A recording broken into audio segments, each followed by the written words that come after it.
வணக்கம். சாவித்ரி சமையலுக்கு உங்களை வரவேற்கிறேன். இப்போ அருமையான சுவையில் சத்தான பாரம்பரியமான பிள்ளையார்பட்டி மோதகம் கொழுக்கட்டை எப்படி செய்யலாங்கிறத பார்க்கலாங்க.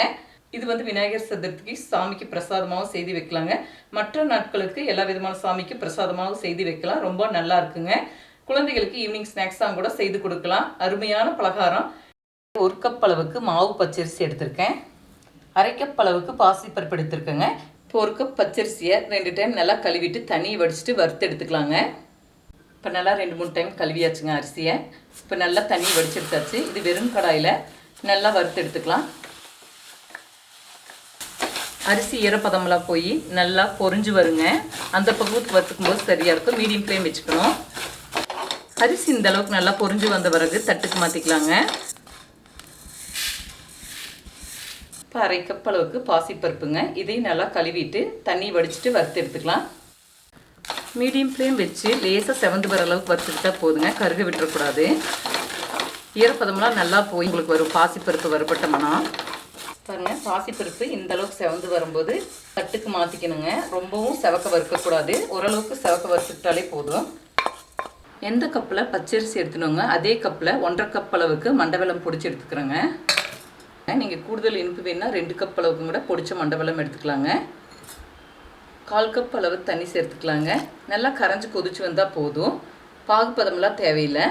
அதே கப்பில் 3 கப் அளவுக்கு தண்ணி கொதிக்க வச்சுக்கலாம். நம்ம நல்லா வறுத்து பொடிச்சிருக்கிறனாலங்க உங்களுக்கு சீக்கிரமாகவே நல்லா வெந்துடும். வறுத்து அரிசி பருப்பு சூடாரிச்சுங்க. கலர் மாறாமல் இந்த பக்குவத்துக்கு வறுத்து எடுத்துக்கணும். அதே மாதிரி ட்ரை மிக்ஸி ஜாரில் இதை சேர்த்துட்டு தருதருப்பாக அரைச்சி எடுத்துக்கணுங்க.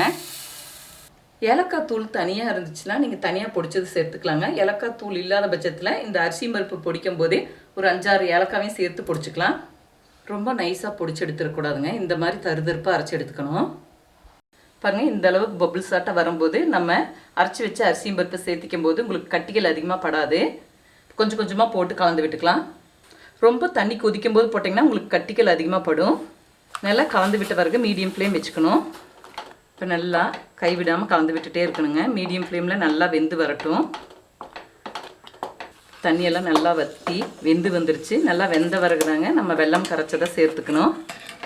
நல்லா மெதுவாக பார்த்து பக்குவமாக ஒன்று சேர கலந்து விட்டுறணும். வெல்லம் நல்லா ஒன்று சேர கலந்து மறுபடியும் சுருண்டு வரும்போது இறக்கி வச்சுக்கிட்டா சரியாக இருக்கும். இன்னைக்கு கொஞ்சம் நல்லா சுருண்டு வரணும். 1 கப் அளவுக்கு தேங்காய் துருவல் சேர்த்துக்கலாங்க. நல்லா கலந்து விட்டுடலாம். இப்போ இது கூடவே 2 டேபிள் ஸ்பூன் நெய் சேர்த்துக்கிறேங்க. Medium flame வச்சுக்கணுங்க. அடிகனமான பாத்திரமாக எடுத்துக்கணும். அப்போ தான் சரியாக இருக்கும். பாருங்கள், இந்த மாதிரி கடாயில் ஒட்டாமல் சுருண்டு வரும்போதே தட்டுக்கு மாற்றி சூடார வைக்கும்போது சரியாக இருக்கும். இட்லி தட்டில் கொஞ்சமாக நெய் தடவிக்கலாங்க. பாருங்கள், நல்லா ஆறிடுச்சு. கையில் கொஞ்சம் நெய் தடவி இருக்கங்க. இந்த மாதிரி சின்ன சின்னதாக உருட்டி தாங்க செய்வாங்க. நம்ம இன்றைக்கி மோதகச்சிலையும் செய்துக்கலாம். மோதகச்சிலைங்க கொஞ்சமாக நெய் தடவிக்கலாம். இப்போ மோதகச்சிலையும் ஃபில் பண்ணி வச்சுக்கலாங்க. நம்ம உருட்டியும் வச்சுக்கலாங்க. இந்த மாதிரி மோதகச்சிலையும் வச்சுக்கலாம். இப்போ தண்ணி நல்லா கொதிச்சு வந்துருச்சுங்க. இப்போ 10 நிமிஷம் வேக வச்சுக்கலாம். இப்போ 10 நிமிஷம் பக்கம் வெந்துருச்சுங்க. எடுத்துக்கலாம். ஒரு 2 நிமிஷம் சூடாறின பிறகு நம்ம எடுக்கும்போது சரியாக இருக்குங்க. அடுத்ததும் பிடிச்சி வச்சாச்சு. இதையும் ஒரு 10 நிமிஷம் வேக வச்சு எடுத்துக்கலாம். சூடாக இருக்கும்போது ரொம்ப சாஃப்டாக இருக்குங்க. கொஞ்சம் ஆறின பிறகு கரெக்டாக கிரிப்பாக இருக்கும். இப்போ உங்களுக்கு ஒன்று எடுத்து பிச்சு காட்டுறேன்.